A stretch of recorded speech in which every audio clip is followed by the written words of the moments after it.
Anytime that we're working at the command line, Checkpoint wants us to use, when possible, the CLISH, and that's the default shell provided to us. And one of the reasons for that is we can have different administrators with different rights, and that can all be controlled through this command line interface. So instead of somebody logging on to the native operating system, the Linux-based system as root, and just doing whatever the heck they want, this shell provides a way to contain what that user can do. It can also provide a simpler and more standardized way of implementing commands. And when working either through the web user interface with Gaia or at the CLI, we can only have one administrator that's going to have a lock on the system at any given time. And if we do log on to the command line and someone else has an administrative lock, we can unlock the database using a couple options. We can type in unlock space database, or we can use the command lock space database space override. And those are two ways of removing the existing lock so we can make changes to the system. And if we issue the command show configuration and press enter, it gives us the actual configuration that's there, and also a really good clue as to the syntax for changing any of those parameters. And we can hit the space bar to go up one more page, we can press enter to go up one more line at a time, or hit Q to quit. So here in the shell, if we wanted to modify an IP address, we'd use a syntax similar to this to set the IP address. And that would make the change, and then if we want that change to be there when it reboots, we'd also want to do the command save config, which saves it to persistent memory so that next time it reboots, it'll remember the changes that we made. If we want to save our configuration to a file, we'd use the command save space configuration space, and then we'd follow it up by a file name that we want to save that configuration file as.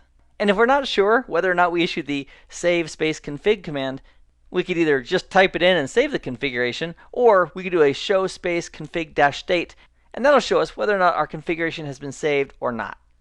And for the initial configuration, if we don't want to use the web user interface for that, and we have a configuration file that we can use at the command line, we could use the command config_system with an option to specify exactly where the configuration file is, and it can just read it in and do it all without having to do the step-by-step walkthrough via the web interface with the initial configuration.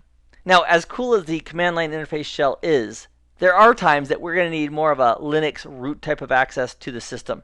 And in a Gaia environment, they refer to that as expert mode. And to get to expert mode, we simply type in expert and press enter.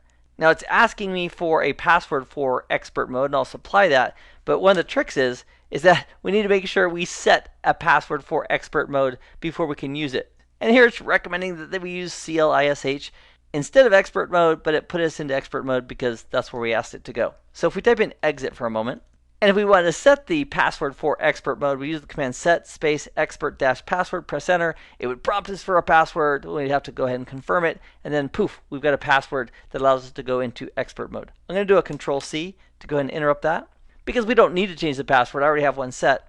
Let's go back into expert mode by typing in expert one more time. We'll supply the password, press enter, and from here, we could do more traditional Linux type of commands, including things like ifconfig. And to look at the routing table, we could type in route.